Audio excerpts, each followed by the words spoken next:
Hey guys, here we are today for another threat assessment video. I've got a pretty spicy take today.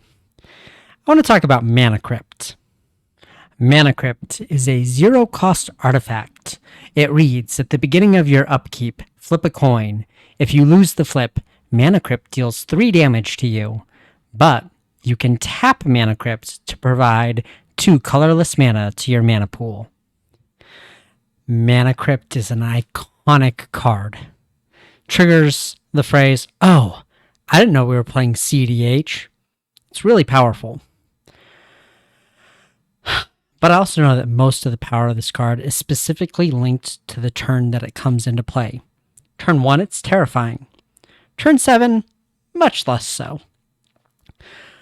The real concern with Mana Crypt isn't the 2 colorless mana that it provides, though, but rather that it shows the intent of the deck builder to be fast, precise, and serious. There is a difference in understanding between a newer versus an experienced player. Looking at the 50-50 chance to be dealt damage by our own permanent is something I believe new players would shy away from. When the Return to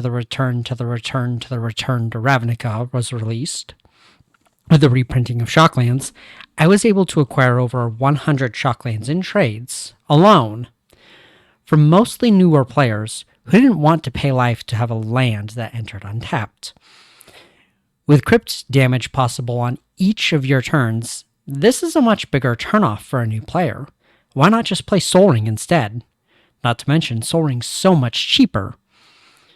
However, with experience, a player will begin to realize that the only life point that matters is the last one, and that speed is a key to victory.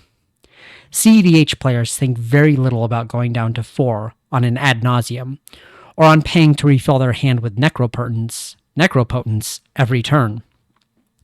Life points being a resource is an important mentality to adopt in building and in gameplay. A player willing to risk 3 damage repeatedly is more likely to have this mindset and thus build a more competitive deck. I play Crypt in most of my decks, even 4 and 5 color ones, because the advantage I gain of having 4 or 5 mana on turn 2 is immense, but only so long as I have something to do with it. My Yidris deck is a great example of this. With Ancient Tomb, Sol Ring, and Crypt, I increase my chance of being able to play a Signet or a Talisman on turn 1. The level of ramp along with the correct fixing I need means I can play Yidris on turn 3 rather consistently, possibly even on turn 2. However, if my hand is all mana rocks, and seeing as Yidris doesn't draw cards on his own, I may very well spend all my resources early and wind up dead in the water.